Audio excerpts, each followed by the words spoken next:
I'm your host, Scott Norton, and welcome to At Large. On this show, I talk to world-class creatives who use business to bring their ideas to life. We'll hear about their creative practices, their most interesting stories, and the lessons that will inspire you the way that they've inspired me. My guest today is Chris Nee, who has no shortage of awards to her name.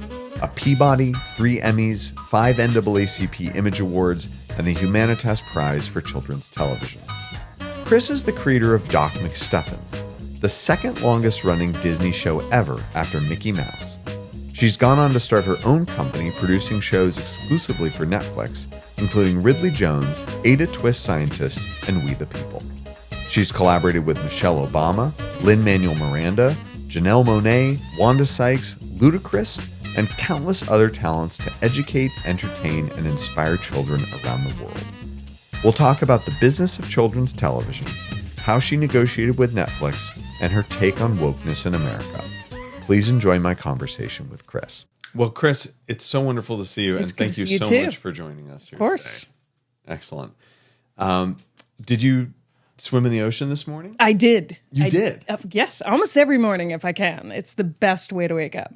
Excellent. Where did you go? How far did you go? This morning was just a half mile because I've also been working on hiking as well. But I'm usually like somewhere between a half a mile to a mile most mornings, if I can, through the winter. Winter's actually it's a little too warm for me right now. Mm-hmm. I mean, it's fine, but I realize that's when I should be like, "Woo, this is great," and I'm like, "Where's the chill?" Yeah. I love the chill. Yeah, you swim too. I do. I don't swim as often or as long as you, but a couple years ago, some friends and I formed a group we call the Starfish. We're the Watermelons. Oh, yeah. We're formally known as the Santa Monica Bathing Society. We're formally known as nothing, but I think we need a formal name now.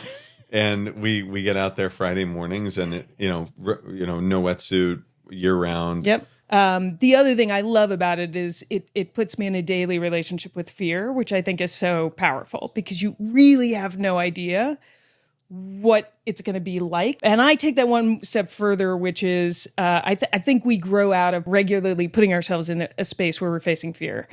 But it helps me in so many other places in my life to know what it is to look out at big waves.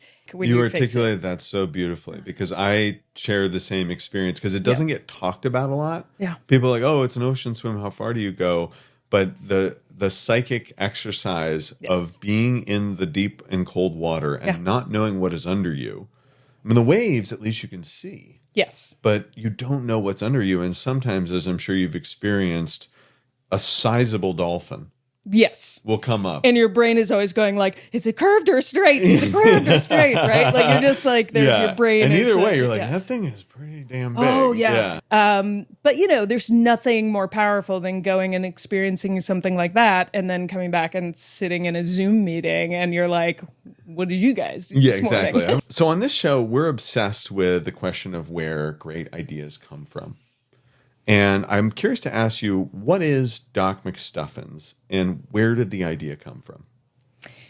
Doc is an animated show about a little girl who is a doctor to her stuffed animals and toys, which, all the best ideas are the ones that once you've had it, you pretty immediately think somebody has to have done this before, right? And that's when you're on something.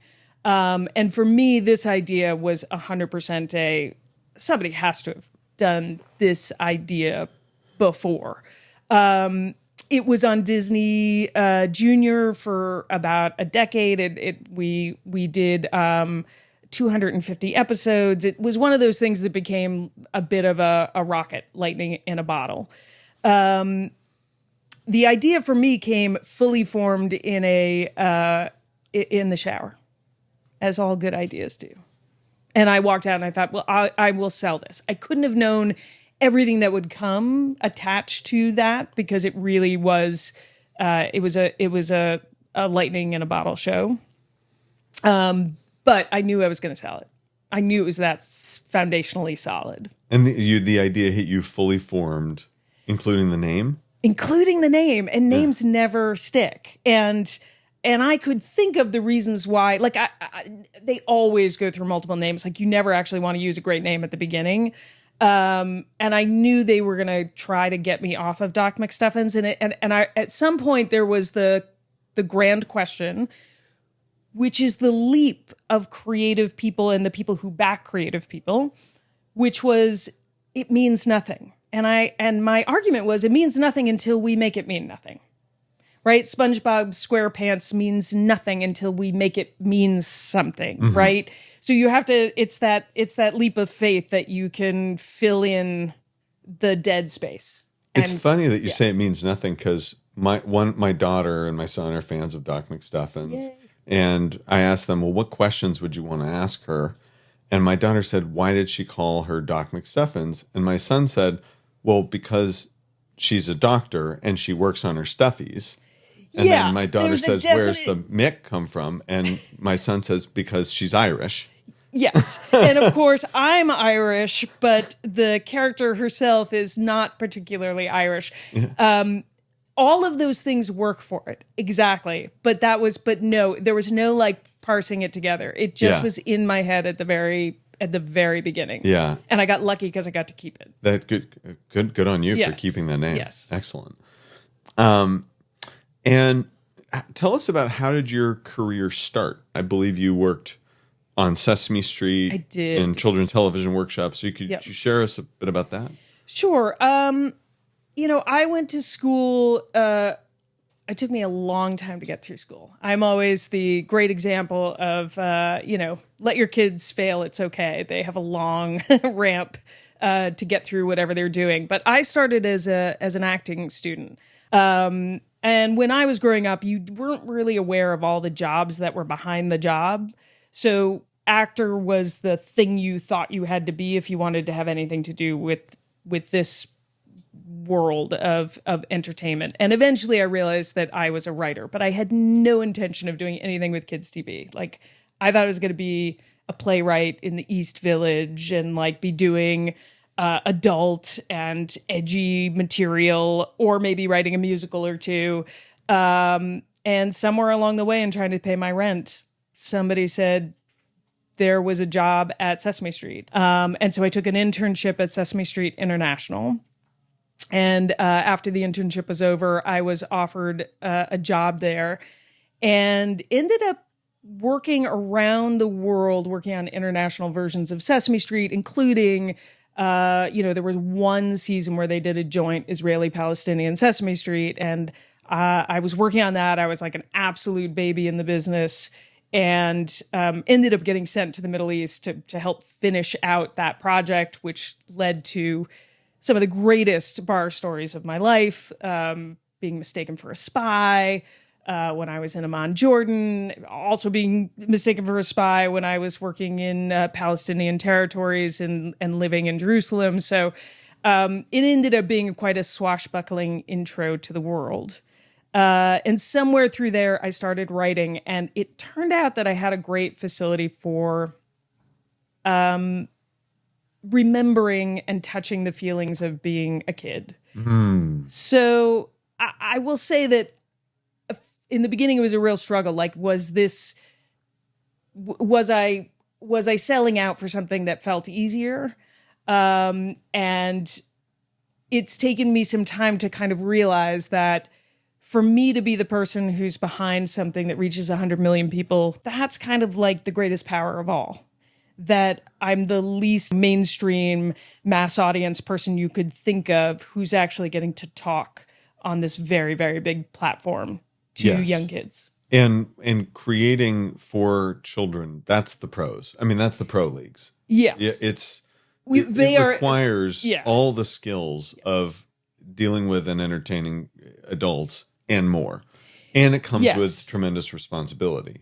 I agree. I mean, I actually think our business is in a really is in a place where it's sort of deciding what it thinks is important, because there is a version where kids will watch stuff that doesn't have all of the artistry and all of the level of caring built into it.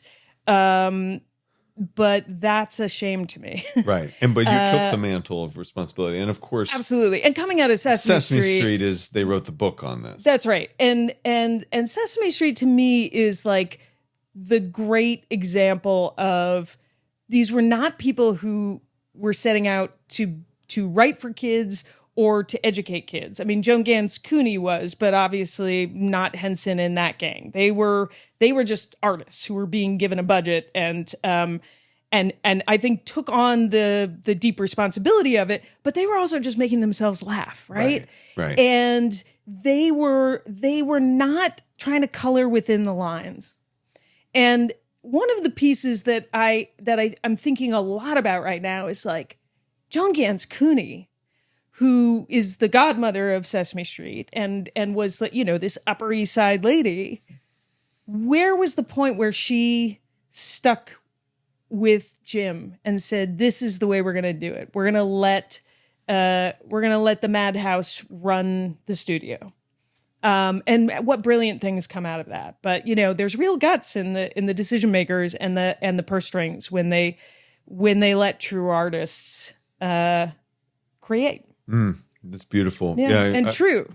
Yeah, I was talking to another guest recently, and I asked, what advice do you have for someone really trying to create a new genre and do something really different? And he said, make sure in the early days not to have too much adult supervision. That's right. It doesn't help. That's exactly right. And my motto is always like, I happen to write for kids. It is not what I set out to do. The best of the writers who I like to work with couldn't write for any age range. They don't see a box when they're writing for kids. But I'm striving for the same level of artistry as anyone else is. I'm not interested in doing it in a fast or cheap way.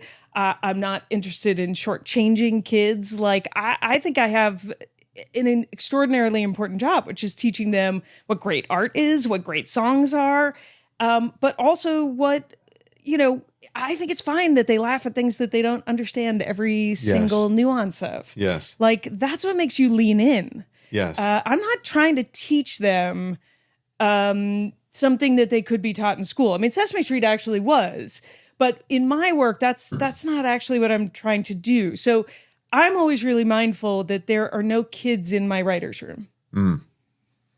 Like, I don't have to say tummy. I can say we have the shits. I can't write that. Yes. But I don't want to act like there are kids in. I'm not a teacher for a reason. Yes. I hear a very interesting distinction. Yeah. And I think there are some people who are in kids TV who are the teachers, who are also very smart, who are using this medium. Right. And that almost squares with this description you've had of Doc McStuffins before, which is like Cheers, but for kids. Yeah, I mean, it's in the original Bible. It was very cheeky for me to hand that to Disney. I mean, I knew most of those people at the time, but it's still to have that as the official document. And yeah, it said it was Cheers for preschoolers without the beer, which I stand by. And then tell us about with Sesame Street. You were producing, right? Associate producer.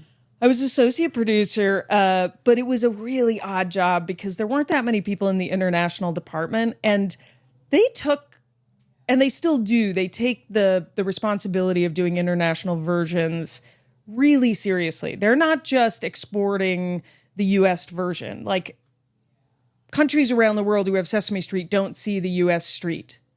They license, as part of the making of the show, a certain amount of the limbo set pieces in animation and live action, but they make their own main set and they shoot all of their own material for their individualized version of the show. So like in Norway, it's in a train station. In the Israelis and Palestinians was fascinating because even in a Muppet World, this is in 96, they could not imagine being on the same street. So there was a park in the middle, and there were two. There was an Arabic street and an Israeli street, and they met. The characters would meet together in the park. Wow. But so often from the U.S., there might be one or two people from the U.S. show who were sort of assigned, and then you were like, you were a jack of all trades, and you were trying to actually teach people from these individual countries how to make this kind of show. And some countries had, long histories of making kids TV and a thriving industry. In some places, you were really teaching them from scratch. Right.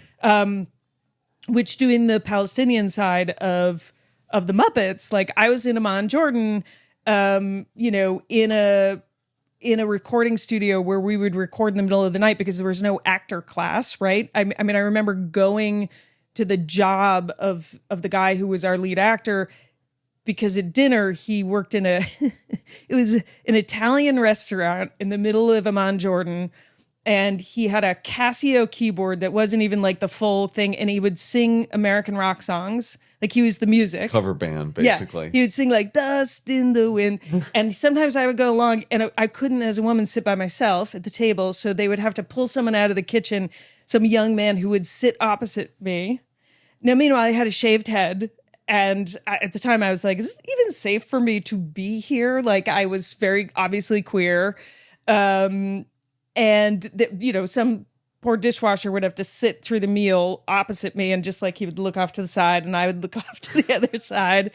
And then we would go into this recording studio and we would record until like 4 a.m. because everybody had other jobs. And I sing backup on some of the songs because we didn't have enough people. And I would be like, am I saying it right, Maya? And I was like, I can hold a tune. I'll sing backup on that. All of which led to coming back to my hotel. I'd been there for several weeks, and it was like 3 or 4 a.m. And Amman is at the time was very much coming out of being a military state, so people are not wandering around in the middle of the night. And getting on the elevator, and someone jumped on the elevator with me, and he was in a uniform, and he shut the elevator off, and he leaned over me and he said, "Who do you work for?" And I said, Big Bird. It was the only thing I could think of. But of course, they don't have Sesame Street. So it just sounded like the worst, like World War II code that I was like the eagle is in the hen house. 100%. Yeah. And it wasn't until long after that I realized that like none of my mail, this was back faxing. There was no internet. So like I wasn't talking to the home office very often. And like none of my mail left Amman, none of my faxes left Amman, none of the postcards. So somewhere there was a bunker where they were trying to figure out who Bert and Ernie were. They were trying to figure out if they were near or far. Oh my gosh. They were trying to figure out who Big Bird was. And I was like an international spy. And I had in fact come into the country with USAID money, which we now know is how often spy money was getting into, I look back now and I'm like, I get it. I understand why you guys thought I was an absolutely. They were much sharper than you about it. For sure. If I were gonna write you the had story, spy written all over you. I had spy written all over me, and I just had I was so actually naive that I had no idea. Yeah. Right. Wow. And then, but it sounds like you were a hybrid producer, writer, creator, recreator, adapter. But what it was I ended up sort of making my name because I was really good with the scripts. Got it. Right. So often in that group, it was like people would know there was something wrong with the script. They were producers. Yes, and they would be like, this isn't working. Maybe try this. But I could go in and say, the joke should be this. Yeah. And then at some point they had run out of money, and I was like an associate producer level, but I was in charge of this project. And they like at this point they basically had to kill the project, and they didn't know how they were going to get more money and get it done. And I knew I could write it. And I made an appointment with the vice president of the department, which at the time, like, it was the kind of thing where, like, I would never walk into his office. He was like a big mucky muck. Mm-hmm. I walked in and I said, look, I know you guys are in this bind because you need this script. You've spent all this money. The script is not working out. I will write it for you. And I want you to not do anything towards finding someone else to write it. Give me 3 weeks. If you don't like what I write, no harm, no foul. You owe me nothing. If you use it, you have to pay me $1,000, which to me seemed like a lot of money, but it was like a $35,000 script. Yeah. So it was like nothing for them. And I remember just being like, if you're doing this, they have to pay you. They have to pay you something. Like, it was just the principle that I had to get paid for it. Yeah. And that was the script they used. And that was where it became clear that I was gifted at writing, and started working from there. And they really helped me transition out into being a full-time writer. Gifted at writing, among many other things. So let's get back to Doc McStuffins a bit. Today in 2024, just 2.8% of doctors are Black women. Yeah. And you chose to make the main character a Black girl who looked up to her mother, who was a doctor. Yeah. And you've said in the past that you wrote Doc McStuffins because you didn't have anything like that as a kid. And curious, tell us more about that. Who were you writing the show for? What did you lack as a kid? Well, the idea came about because my son had asthma. And so as a parent, you're trying to move heaven and earth to help your kid. There are always those great Hollywood movies where someone like learns molecular biology and then they like cure the thing that their kid has. And that was never going to happen for me. But my son was spending a lot of time in ambulances and hospitals as they were trying to figure all of that stuff out. And so I was looking for what is it that I have the ability to do to make it easier to face something that's really scary. But I had no need to make another boy-led show. It was Disney that actually said initially, how do you feel about her being African-American? And I was just like, that's great. At the time, the prevailing wisdom was that might change how much product would come out of the show, how big of a hit it could be. None of which mattered. I was sort of like, who thinks it's going to be a hit anyway? I just want to get to make a great show. So, but I would say that for me, what I didn't have as a kid was a representation of myself on screen. And to be honest, at the time, I still couldn't show a representation of myself as someone who's LGBTQ. Like that wasn't even. I wasn't even trying for that. Yeah. But because especially of that, in children's programming. Exactly. Like they were just not, we were not there yet. And so but it made me very aware of what it was like when there are not a lot of representations of yourself on screen. And so it felt really important to let Doc be Black. And you've said that you've kind of like worked out issues writing the show and over 200 episodes. What were some of those issues or traumas that you were working out? Like, oh my God, so many. Back to fear. I wrote about fear a lot on that show, which definitely was, was something that plagued me as a kid, and plagued me as a young adult. So working out all of those things, but really, I think the biggest thing is that I was writing a community that just truly accepted everyone. And so there was the medical piece of it, but there was a way in which there was this foundational community. And for me at the time, it was very, there's a way where it becomes a better brand for Disney if all the toys looked alike, right? If they were all the same kind of toy. And I was like, no, I want some things to be plastic and some things to be plush and some things to feel like they have an engine inside and some that don't. I wanted this world where all of these different kinds of toys that you think would not be able to play together would play together. And that was really the thing I was writing for myself, was just this sense of acceptance. And then she's a strong girl character, and there still aren't enough of them, and there certainly weren't at the time.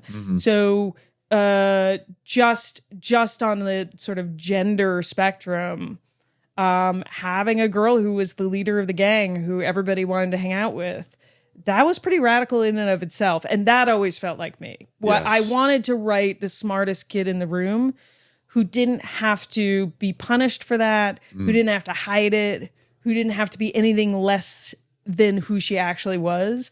And that felt like very much a version of writing myself. Yeah. And who could help others. Yeah, too. Exactly. Yeah. And it's actually such a brilliant device, the doctor's office, because if you're talking about community and you talk about diversity and acceptance, I mean, one, a doctor's office has different people coming in the door every single day. Yes. But when kids are little, like, you're going to the doctor all the time and they're afraid of it, and nobody had tried to demystify that, which was, you know, you're looking for the really obvious idea that nobody's done before. That's the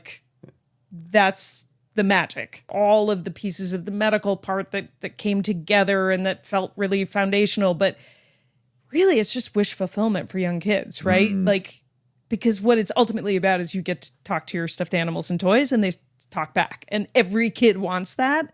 So, like, they're not watching it for all the stuff that, like, we get lauded for. They're watching it because they're hoping that, like, when they tuck in their stuffed animal tonight, it's going to talk to them. Yeah, it's a fulfillment of that fantasy. Yes, that's why kids are that's watching why it, the show right? really works for kids. And that's the piece you know, if you're working for kids, and honestly, if you're working for anything, like, you have to fulfill that side before you get to do your do-gooderness, right? It's like a Trojan horse strategy. 100% is a Trojan horse strategy. Where you win with people's immediate passion, and then you sneak in these messages and these ideas that are important to you and serve society. That's right. Yeah. Propaganda 101. And that's also, yes, exactly. I mean, the thing I was always like, really, I tended to say it behind the scenes in Disney, like, please don't say this, but, you know, kids programming is the long con, right? And I don't mean that as nefariously as it sounds. It's just like you're getting a chance to talk to kids at a very foundational point in their life. And the agenda for me is always like, it's really just acceptance. It's like, help your neighbor, build community. Did you see this article last year about how kids are complaining more because of Peppa Pig? Yes. Because Peppa Pig likes to judge things and complain about things. Yeah. And it was like the Callaloo thing where people eyes. were like, yes. I mean, look, that's one of the things I was also trying to do, is create something that, like, I'm not saying that parents are going to sit down and watch the show, but that they aren't driven out of their room by it feels like a really good marker. I mean, obviously, co-viewing is is, you know, really kind of the holy grail in the whole thing. Yeah, and that's the mark of really true artistry, and what Pixar really nails. Pixar is phenomenal at it. It was interesting, like, at the very beginning of Doc becoming the phenomena that it was, when we started to realize we were really on a rocket, I was at some big fundraiser thing that Disney invited me to that I had no business being at. I was talking to someone who was really high up in the merchandising side of Disney. And at the time, we didn't know that if Doc was going to sell toys well. It obviously did very, very well. I said, how do you know when something has really become one of the, like, it's broken through as a product? And I thought there wasn't going to be an immediate answer, and there was. She said, it's when sheets sell. And there are two really, really specific things behind that. One is most families only have like 2 pairs of sheets for their kids, maybe 1, rarely 3. And they're choosing to put their child to sleep in it. Like, that has to be a character they love. And, like, I don't know that Cocoa Melons become sheets. Right. But has Doc McStuffins? Oh yeah, Doc long ago became like is in the sheet class. Congratulations! Right? Like, oh yes, sheets to the sheet like category. And like Band-Aids, and like those are the things that, like, when parents put a Band-Aid on their kid, like, they're saying, I love you and I take care of you. I love that. And so if you do well in those spaces, you're going to have a long run. Yeah. I can just imagine the Disney merchandising boardrooms where they're sitting around a table and they're looking at the show and they say, do we think this show is ready for sheets this year? I have no doubt that they like, have those conversations. Run the sheets. I think there are like alarms that go off when the sheets start selling. Exactly. But it's a great way to think about it. Yes. Like, am I creating something that a parent is going to want to wrap their kid in it? And then, like, the next level down is like the backpack, but often that's kid led, and it doesn't feel as like in the dark, holding you when you're having a nightmare as a sheet does. Yeah. Do you know what the equivalent is in my world in consumer packaged goods and food and beverage? The marker of success? What? It's when you start seeing it show up in the trash of New York City streets. When people are littering the product and you're Yeah, discovering then you're it, like, and, then you've made it. yeah. Yeah. Yeah. And have you had that experience? I once or twice I've seen a Sir Kensington's packet turn up on the street. You know, I daintily moved it to its requisite trash I'm sure can. you took a picture too. But that's the moment. Talk to us about Disney is a huge company. Yes. You've worked in a couple of big companies or with a couple of big companies. How would you manage to get your vision through at Doc McStuffins? You know, especially in the early days, how would you manage to get your creative vision intact with all the notes and judgment and commercial imperative and precedent and all that?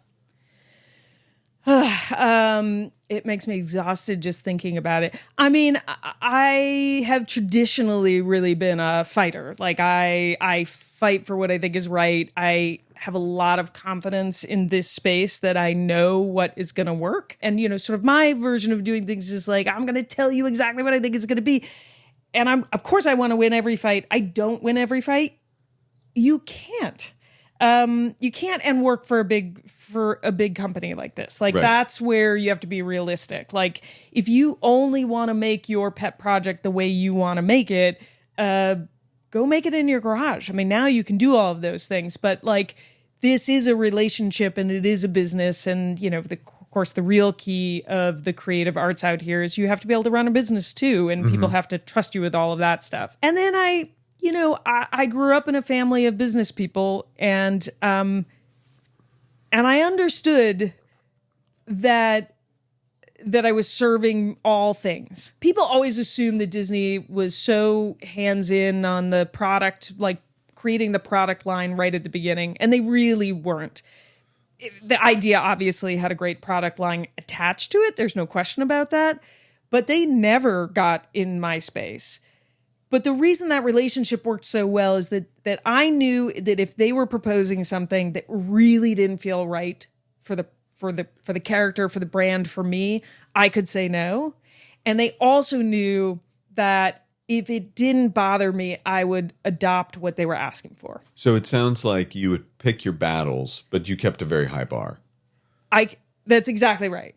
And I wanted the success of the show. Yes. In the same way that they did. And I knew that required the product side to go well. But a great example of that was, I want to say it was going into maybe our second season, maybe 2.5, something like that.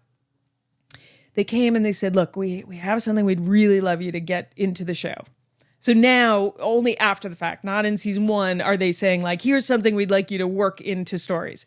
So I'm bracing myself. I have no idea what it's going to be. And they're like, it's a cart. A cart? Yeah, it was like a medical cart, right? Oh, okay. So that they would Doesn't roll seem very up a little. controversial. Well, exactly. I was waiting for something like, oh, what am I going to have to right. dock in a there needs prom to be dress like a co-star, or like exactly, or whatever the thing is. And I was like, yeah, that's fine. And there are so many showrunners, especially back then, I think less so now, who just instinctually would fight anything they asked for, so that they were always fighting. I was like, yeah, that's fine. I mean, she has to put stuff down on things, so I can make it that cart, and we'll make it that cart. Yeah. Well, that cart ended up winning Toy of the Year the next year. It sold. It was it was like the Christmas toy for I think the next 2 years. Like now that you mention it, I sleep in Doc McStuffins cart sheets. Exactly. You probably have some of the, but it's like thank God I didn't fight that. Yeah. And there was no reason to fight that. Of course. If I can take the easy stuff, it's the same thing with notes to me. It's like, go through and take the easy stuff. So on the business side, you went from being a creative and a writer and also showrunner to a business person and a leader and a people leader. Was that a natural transition for you? In some ways, I would say yes. I've always had, I think a real unicorn in our business is people who have the business acumen and have the ability to kind of like be talking in all of the different rooms, the products rooms and the vice president rooms and the pitching rooms, and also in the writers rooms, and also can do the writing and the creative side of it. It's very rare for all of those things. And it's a little unfair that people get asked to do all of those things at the same time. I've always had all of those skills. I still like to actually write. I'm always amazed by the number of people who come up in our business who get there by writing, but when they get to the point where they don't have to write, they don't write anymore. They cannot wait to not write. And I save all the best stories until I have to give them away because I want to write them. What I will say is exactly that, the juggling of where to let go of control, where to hold control, how much I could actually write, how much to hand over to other people, definitely took time to figure out. I'm also severely ADHD, so schedules, I rev at a very high level, so it's not that hard. At one point I was running 5 or 6 shows and I had a couple things in development. I mean, I always had very strong seconds. That's easy for me. Very hard to sort of schedule. You know, there's always an assistant who wants to schedule like from 9 till 12, you'll write this, and and I can't work that way. The thing that really became difficult for me, I did not lead well during the pandemic. It was, first of all, I got depressed like everybody else. We were all human, and it was just so much alone time. And then most of my time was spent on Zooms. By then I was running so many things that I was just one of the people who really got stuck in the place of like being on Zoom all day long. Yes. Going from one Zoom room to another. And what I found was that my style is it's a very informal, hands-on thing where I hate meandering meetings. I want to get in and out of meetings as quickly as I can. Yeah. But in real life, I'll have lunch with everyone. Right. I will know everyone's story. I will stop in the hallway to laugh with anyone in any part. Like, I don't go off to have fancy lunches. I want to have lunch with my crew and find out what my PAs are doing. Yeah. And so when that part got taken out, it was the small talk on Zoom was never easy for me. So you strike me as like a pinball in a pinball machine, bouncing around and lighting exactly everybody up, you know, and making the whole thing work, and helping people buzz and whiz and everything. Yeah. What advice do you have for young creatives, business people coming up today in their careers? You know, in the entertainment industry, but also in general. I mean, one of the saddest things right now is the number of people I know, both in the entertainment industry and theater, is that it's hard to recommend it to people right now. Our business is in a crisis right now. Our country is in a crisis right now. The world of like going into a business that is going to fight you and not want to reward you. I mean, we're back into a place where nobody wants to do union work, which means that you're saying all of these people who you're hiring don't get insurance, just scraps right now. You need to be smart about it.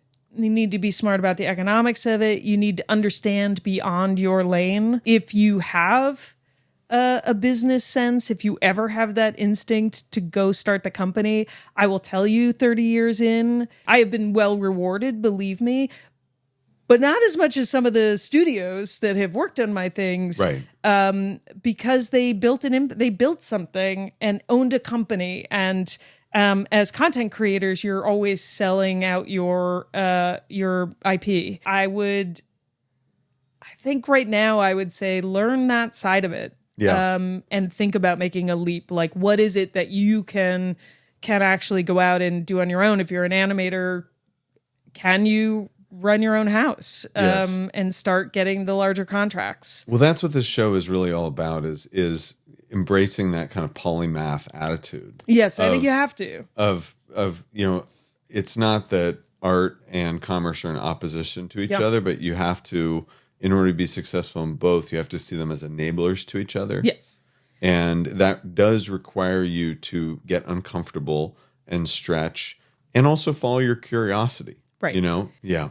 But so I'm always putting myself in positions then of like, I don't want to keep doing the same thing. And there are a lot of people in this business, like all they want is the one thing that they can keep doing forever and ever and ever. And we don't live in that world anymore. And when Doc became a big success, like I started having like night sweats. Because I was like, oh shit, I'm going to be on this show for so long. And I get bored. I don't want to do, I have to figure out ways to not be doing the same. Like, there's a reason why I didn't work in an office. I mean, there are a lot of reasons why I didn't work in an office, but I would have gone nuts not having new input and new things to figure out. Mm. And you did create your own company. I did, yeah. And kind of own the means of production, so to speak. And so in 2018, you entered into an overall deal with Netflix. Yep. And so tell us, what was negotiating that deal like? What are the core elements of a deal like that? What goes into that? I mean, the biggest thing that went into that deal was honestly that I was dreaming bigger than most people in my sphere were dreaming for themselves. And I had gotten a team around me who could dream as big as I could, because there was a very small zone that people in like young kids TV could be in when I started.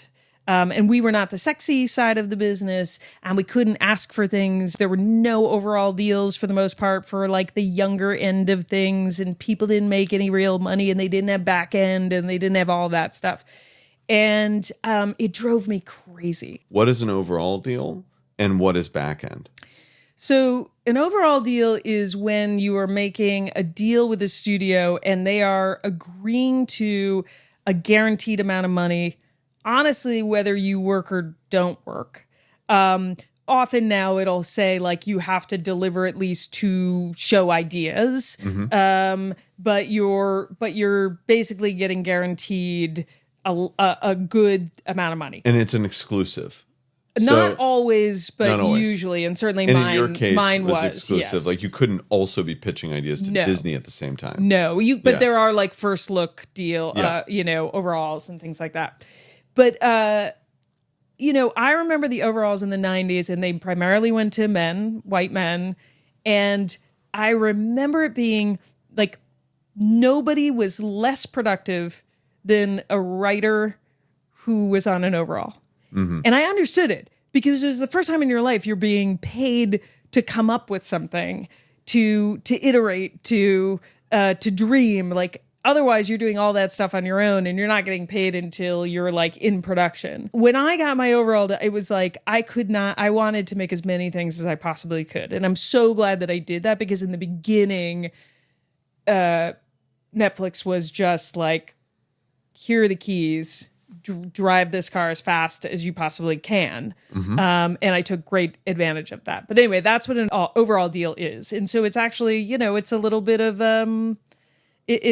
cushioning for people in the creative business who are always hustling to get to the next thing. Yeah. And the back end? So the back end is, everyone thinks that if you created a show, you're getting like a piece of the merchandising when you sell a toy, but actually most people in our business, when you're not under the Writers Guild side of things, have not traditionally gotten those things. Because those rights are essentially sold to an IP owner, correct, or licensor that captures all of the benefit of that. That's exactly right. And Disney in particular, when I went to Disney, like, I remember at the time being told they have never made like a true back-end deal. Mm-hmm. But they also made an absolutely terrible deal with me to begin with. So it was it was a very different era for them. They were kind of like, they were not the place where people wanted to work. It was sort of like you did your first show with Disney and you did that to be able to get to do your second show. Mm-hmm. But I couldn't stand it. I was just so aware that I was like, I'm creating my own bitterness. Like the actors who came in for 10 minutes an episode, or maybe 40 minutes an episode, the musicians, they were all going to be affected if the show was a hit. And I had no tie to it being a hit. No upside. And because it's animation, I don't get residuals. But the actors get residuals, so like show does well, they're gonna keep getting checks. I don't keep getting checks. Interesting. The musicians who wrote the theme song got royalties, but I don't get royalties because I'm an animation writer. I couldn't wrap my head around it. And how does a back-end deal work with Netflix, where they're not selling tickets to shows, or they're not, selling DVDs, or when people aren't paying by the stream?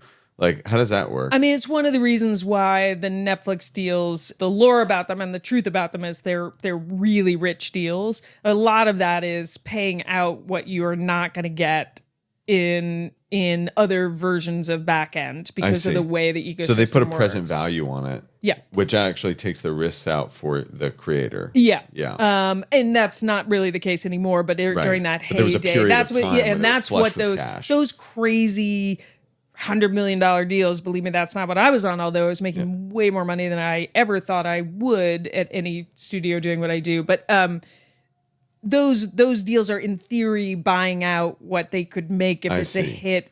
If they went to Sony or somewhere else. Right, and they have something that goes into syndicate, like the old version of syndication.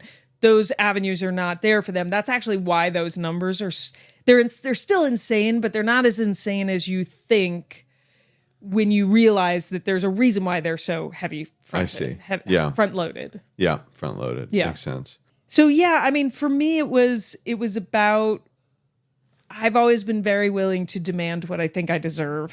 And I think it's unusual I think it's hard for writers to do that. I think in the kids business, we are taught that we are at the kids table. And I think it's very hard for women to do it. And, you have to be willing to say no. And be willing to walk away. And that's, again, those are versions of entrepreneurship and believing in yourself and like going to the brink that like artists are not taught, women are not taught, BIPOC folks are not taught. But I'm okay with doing it. Yeah. Yeah. So if something just does not fundamentally feel right to me, doesn't feel fair, and nothing is more fair than a back-end deal, right? Exactly. It's equitable. When you did have Laughing Wild, which was your production company where you did the overall deal with Netflix, did that enable you to bring other creatives under your wing and partner with other creators, producers, and run those how you wanted to run them? Yeah, in the beginning, for sure. And I made a bunch of shows that I just absolutely loved. Which shows were those that you made in that era? It was Ada Twist Scientist. We won Best Show, the Emmy for that. 5 minutes later, we won the Emmy for Best Short Form for We the People, which was a civics program that I made with the Obamas, and Ada Twist I was also doing with them. We were same level executive producers. It always gets written that like I worked for them, and it's like, no, we were working with each other. Cool. Which is very cool. They're an amazing group to work with. Ridley Jones, Spirit Rangers, so whole bunch of things. During that era, I was doing a lot of working with younger creators and trying to do something where I was getting like jump-starting the work of the real DEI work, which is not bringing people in to be interns or, giving them like the low end job, but is saying like, what's this great story you want to tell? Obviously people who I thought had talent to begin with, but trying to get them to a place where like, if I was the guarantor that the show would get made and get made well, could we get a couple of shows out there? And Spirit Rangers was a great example of that. Krista Valens had been my assistant years ago, and she is native and a member of the Chumash tribe. And so when I first went to Laughing Wild, I said to her, like, what's the story that you want to tell from your perspective? And she came in and pitched a really beautiful, very native point of view show. But she said, if I'm going to do this, I want an all native writing room, all native cast. I want everything. I want this to be actually a native production. And we managed to do that. And she's a beautiful showrunner, but like she needed somebody to again, be the guarantor. And also in the beginning, sort of guiding the initial steps, but being able to do work like that was extraordinary. Wow. What's interesting is right now I'm really just craving working with very established, talented people, and doing collaborations where it's like I'm actually getting met and pushed in the best possible way. Shifting gears a bit to more like general topics, because you're a wise person and I'm a curious person. I would love to talk about the phenomenon of wokeness. Why do you think that the efforts for social equity and representation get so much criticism? What if this criticism is warranted, and what of those efforts are misunderstood? Oh, it's a good question. I mean, everything in our country at this point is reduced to like sound bites, right? We don't have a mechanism for national conversations anymore, and woke has definitely become, it's a signal of something that people disapprove of rather than an active term, if that makes sense. Mm-hmm. Yeah, it's become a derogatory term. I mean, exactly. In the course of 5 years, it went from a very specific rallying cry in the Black community, right, to something that was briefly considered like cool. Yeah. Then it became a derogatory term. And look, I think it's a complicated answer. If an accusation of me is that I'm woke because I work really, really, really hard to not unconsciously have shows that are all white, and that I work really hard to actually give jobs to people who have different perspectives, and are traditionally not getting access to power, have at me. I find this generation hard. Yeah, they're hard. They're there is a way that we were. There was a way in which we were raised. I'm looking at you because we're somewhere around the same age, and like when you were not climbing a specific ladder, like you cut your teeth on getting around people who were gonna just ask the world of you and give nothing back, mm-hmm. right? Like, yeah. And I've heard myself described as intimidating. I loved being around people who I was intimidated. Like that was a great privilege. Absolutely. Was when I was young, being around people who were totally fucking intimidated because they were badass, right? But now that is taken as you use intimidation. Right. The other thing I'll say, and this is where I think it is complicated and everything gets painted now with one brush. I spent a lot of time in Ireland working. Mm-hmm. My studio for many years, the Doc McStuffins studio and Vampirina studio, and Ridley and Ada is in Dublin, Ireland. And that's like part of my real work family. And you go there and you're just messily in everyone's life. And I have to say, I tell me what that means, messily in everyone's life. Like in your colleagues' lives? Yeah, like going out and hanging out with people and having a pint and really hearing like what's going on in people's lives. Like it's all just it's a little more free there. I've been on the wrong side of most parts of what is the dominant culture in this country. So I'm happy for corrections. And I think generally when bad shit gets corrected, it has to get overcorrected. Yeah. And that's just the reality. So will I take the overcorrection to get where we need to go? 100%. Mm-hmm. That said, it's awfully nice to feel a little more relaxed in colleague relationships, which I definitely do in Europe. Yeah.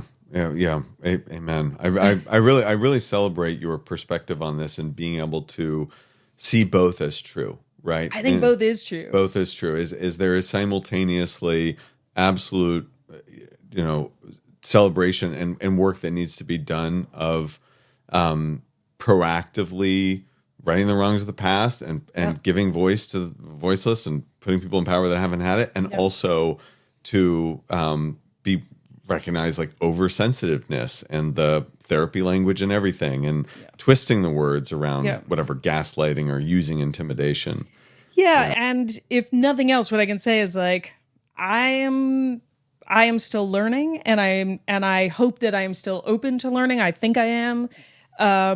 It isn't all 100% natural to me.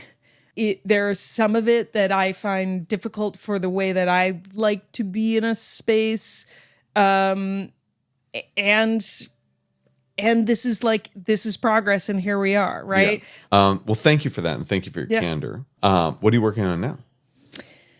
I just finished writing a book. Oh, cool. I have a few shows that are everything is very slow right now, but that are in the process in a few different places. What's the nature of the book? It's a middle school novel. Oh, cool. That means like quote unquote like young adult fiction? Yeah. Oh, wow. It's been I've just loved it. I wasn't sure. Great. I was like, I don't know. Yeah. Until you sit down, I'll tell you, until you write a novel, you have not written a novel. Believe me. And as someone who spent my whole life writing, like it's just a different thing. Yeah. It's like, wow, you can't read this in a day. I can't rewrite this in a day. It's a whole other thing. I'm writing a musical that is premiering at the Kennedy Center in their TYA theater in November. Oh, great. What's it called? It's called Finn. Oh, great. And that's been a phenomenal collaboration with some songwriters who I've worked with for a long time. I can't wait to see it. It's been great. Just always trying to figure out new stuff. You're so multi-talented. It's unbelievable. Developing show. You just finished a novel, and I can't settle down. You've created a musical. The novel was very confusing to my partner because, like many people, I got depressed at the end of the pandemic. I definitely like hit a point where I was like, oof. I have to address this. I'm not doing so great, and I had to sort of call my best friend and call my partner. We've been together for a long time. She lives in Chicago and I live in LA, so we're not, especially during the pandemic, we traveled back and forth all the time, but we were it was easy to mask. And I had to say like, hey, nothing to worry about in terms of like there's no self-harm, but I'm actually not, I'm kind of masking how much I'm not doing okay. And kind of haven't gotten off the couch for a couple of days. Like this is, I think I might need to go on drugs for the first time, and took care of all the things you need to take care of. But after the fact, she was like, she knows me very well. She knows me my whole life. She was like, it was very hard to figure out that you were depressed because every 3 days you were handing me a new chapter of a novel. And I was like, that's how high I rev. That was my version of like, that's the sign of a high functioning person. High functioning and like maybe a little obsessive in whatever I was doing. And like afterwards I was like, I get that. That was very hard to see through. That is remarkable. Wow. All of that. Yeah. So we'll transition into a kind of quick fire round. Sure. We do some hot takes and some quick questions, and so you can answer these quickly. Great. Are you glad social media exists, or do you wish it never existed? Oh, I think you have to say you wished it doesn't exist. That said, I'm going to sound so old. It's not about old. I have to explain it. I love Facebook because I'm not good at keeping up with people. And there are so many people in my life I actually see when I go into a town, or I know what's going on in their lives because of that. It is a remarkable product, and that does make you sound old, but that's okay. Oh, I know. It's the oldest. I'm old. Yeah. But that's, and only because those are just people I actually know. Yeah. That's what I like about it. But no, I mean, it's destroyed us. It has. It has to be. Go away. And so, related to that, yes. When is an appropriate time for kids to have social media? I mean, with your own son, how have you approached this? I am pleased to say that my son seems to have no real interest in social media. And he's how old? He's 17 17. now. Wow, remarkable. My son is he's an intense dude. I don't know where he gets it from. His version of social media is Strava, which that is a low-key social network. I'm going to follow him. Yes, it is. Oh, you should. I'm going to follow him and make myself It's not his real name, so I'll tell you what it is. Yeah, but he has all offline. These crazy followers all over the world who follow him, and he doesn't have any. He knows what's happening out there, but he's not interested. Yeah. All right. Who is the most problematic character in children's television today? We're not talking about the past, but today. I mean, for me, Coco Melon, just because of where I think it leaves our business. I think And I don't even mean It's like empty they're calories. good. They're good. It's empty calories, and it's being created using all of the tools to addict you in the same way that that social media does. And I just want better for our kids. No, that's an excellent answer. Yeah. Okay, here's an unfair question. Oh, great. And I'm sorry, but you are politically engaged. You do follow politics. Mm-hmm. If you ran the Democratic Party, who would you replace Biden with and why? I like it's a foregone conclusion that he should be replaced. Well, I'm willing. I'm very no. open. I think we shouldn't be here right now, and especially after everything that happened this weekend. I think you don't want strength countered with frailty, and God bless Biden, and thank you for your service, sir. Thank you. You've spent your whole life in service. It's more of a thought exercise for you because everyone says, "Oh, he should step aside." But my question is, and replace with who? And so that's my question to you. I can tell you all the reasons why it's crazy, but what I think we need is like a fighter, and I would be Pete. Buttigieg. Yeah. That's a great answer. Yeah. Because you're completely counter programming, and nobody is better at the messaging. And what you need is someone who can get out there and just be calling the fucking bullshit right now. And he's so good at it. He's so good at it. Yeah, and he's ex-military and all of the Ohio, yes, exactly. Yeah, there's a lot. That's a great answer. I can tell that you're an exceptional mother. And as weird as this sounds, I've looked up to you as a parent since I've known you for 6 years. And I'm curious, what parenting advice do you have? Oh, that is, more than anything, I would just say, enjoy it. You're creating the greatest gift you will have for the rest of your life. You have to let them be who they are. It doesn't matter. They're going to be that anyway, but just keep showing up with the stuff you love with your kid and expecting a lot of them. I think we're in a world where we expect a lot, but not a lot from our kids. And I think putting them travel with your kids, show them the world, have them eat funky things, make them a citizen of the world. Yeah. Sounds like a good life. Yeah. What is a book that everyone should read? This always stumps me, and I'm so excited because the list just came out of the top 100 books of the 21st century. Oh, great. And I've read 22 of them. You had already read 22? Yes. Yeah. Well, you're psyched. Yeah. I might say Demon Copperhead right now because I think it's say that one more Demon time. Copperhead. Demon Copperhead. Yeah. Cool. That's a new one for me. Yeah. Barbara Kingsliver. Yes. And I say it with a smile on my face because if you want the antidote to hillbilly elegy,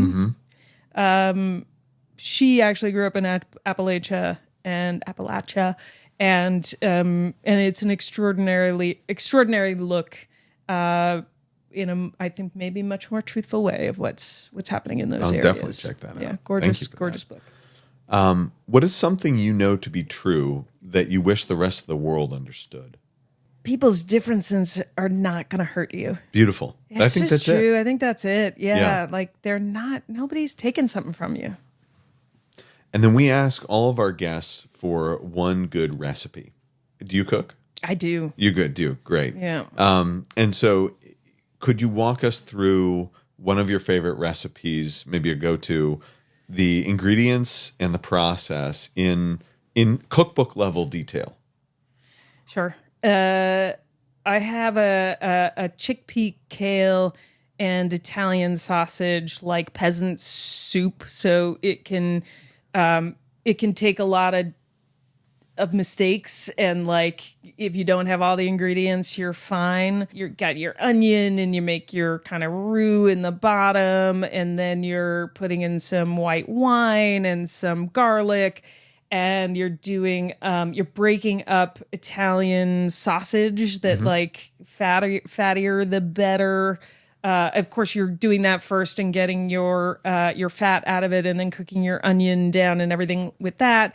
Then it's rosemary, thyme, all those good French spices in there. Herbs de Provence. Exactly.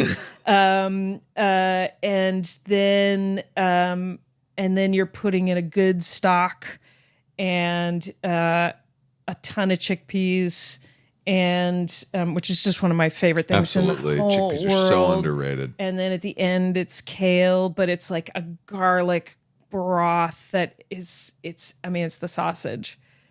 I love the vegetarians in my life, and I eat a lot less meat.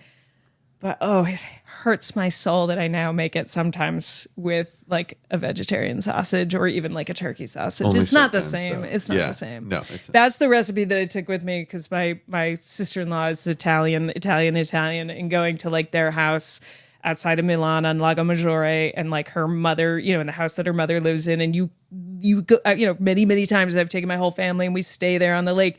And you want to thank them by taking them to a restaurant for a meal. And they literally, like, they're the kind of like old school, like they want, why would we go to a restaurant? And so I finally, like many, many years in, I was like, the only way to thank them is to cook for them. And that is the scariest thing I have ever done in my life. To cook an Italian dish for an Italian family. To cook anything. I have to, they won't let me take them out. And making food for people is... It is a gift. It's a gift for all. It is a gift for all. Yeah. Beautiful, Chris. Well, where can people find you if they want to follow along? Facebook, obviously. I'm still on Twitter. I hate being it, but I'm there, and I'm on Instagram. Those are my two. Cool. I don't know what my handle is. That's okay. They'll find you. There aren't that many Chris Nees. They'll find you if they want you. All right. Well, I'm not the sports guy. I'm the... I did come across him. Yeah. Yeah. I feel bad for him because, like, we obviously get each other's Google alerts. I always know what's going on in college football. Have you ever Googled Scott Norton? No. You get a professional WWE wrestler. Oh, that's awesome. Who's kind of in his aging years. So it's a... Maybe even better. Yeah. Well, thank you so much for joining us, Chris. This was awesome. This was such a pleasure, and you were a treat to speak to. Thank you for tuning in to At Large.